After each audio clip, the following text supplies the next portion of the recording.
in 1987, both Ward and Johnson have claimed one title. The tiebreaker will be the 500cc Outdoor Championship. If there was any doubt in anyone's mind that the 500cc Championship Series would be a Johnson-Ward shootout, it was erased in Moto number 1 of the opening event. Team Honda's Rick Johnson was the early leader, but was quickly displaced by Kawasaki's number 3, Jeff Ward. No one else was in contention. Californian Billy Frank wanted to be, but he tried a little too hard. For Ward, the 500cc title carries special significance. He's already won championships in 125 and 250 outdoor classes and in Supercross.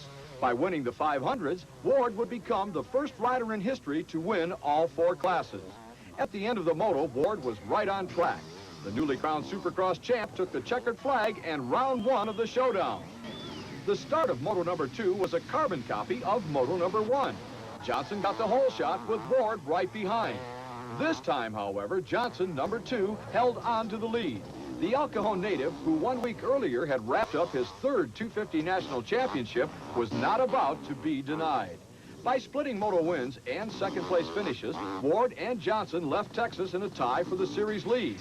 Johnson, though, by turning in the best performance in the second moto, was declared the overall winner for the day. The anticipated Johnson-Ward confrontation turned out to be no confrontation at all. Ward, number 3, crashed hard in practice, suffering a cracked tailbone and separated cartilage of the rib cage. That would have sidelined most competitors.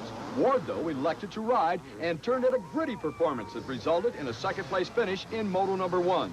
The most graceful crash of the day was turned in by Tom Carson from Hopedale, Ohio. Our judges scored that one a 10. The first moto win, meanwhile, went virtually uncontested to number 2, El Cajon, California's Rick Johnson. Despite soggy conditions for the second moto, Jeff Ward fans were hoping for another strong ride. But when the field completed lap number 1, Ward was not among them. He was the victim of another crash.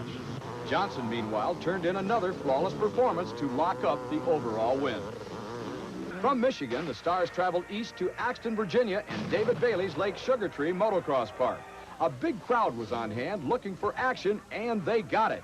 In the first 500 moto, it was Johnson and Ron Lachine, number 9, providing the fireworks. The El Cajon neighbors swapped positions several times in the early going. Johnson then opened a big lead and held it to the checkered flag. The second moto was expected to be a continuation of the Johnson-Lachine shootout. The expectations, however, ended with a multi-rider first corner crash. At the bottom of the pile was Ron Lachine. Meanwhile, number 56, Yamaha's Jeff Stanton, was hounding the rear wheel of Johnson. But just like in Moto number 1, Johnson picked up the pace and cruised to the win. The overall victory was Johnson's 3rd in a row. Continuing with our motocross update, let's return to Binghamton, New York for round 4 of the 500 series. At the start of Moto number 1, the huge crowd on hand wondered if the driving rain would dampen Rick Johnson's winning ways. The Honda rider had won all 3 of the previous 500cc events. In the early going, it appeared that Johnson intended to make Binghamton his 4th in a row. Jeff Ward, rider number 3, and Ron Lachine, number 9, however, had something to say about that. The Kawasaki duo passed Johnson and turned the Broome Tioga track into a private battleground. But at the checkered flag, Lachine was all alone. Johnson finished 2nd, while Ward, with a flat rear tire, dropped to 3rd. In the second moto, number 140, Mike Fisher took the early lead, followed closely by Ward, Lachine, and Johnson. The crowd expected a Johnson charge, and they got it. It did not, however, last long enough. With Lachine in the lead and Johnson chasing Ward for 2nd, Johnson stalled his bike. End of charge. Ward then picked up the pace and in the closing laps took over the lead. The overall win, though, with moto finishes of 1st and 2nd, went to Lachine. Next up, round 5 at Troy, Ohio, and a chance for Johnson to clinch the title. Well, I got a 42-point lead, and what I'd have to do is win both motos and have Jeff Stanton finish worse than 2 seconds to wrap up the championship today. And that's exactly what happened. Johnson, who earlier this year claimed the 250 national title, added the 500 crown to his collection. The El Cajon native easily won both motos, while Yamaha's Jeff Stanton finished 3rd and 4th.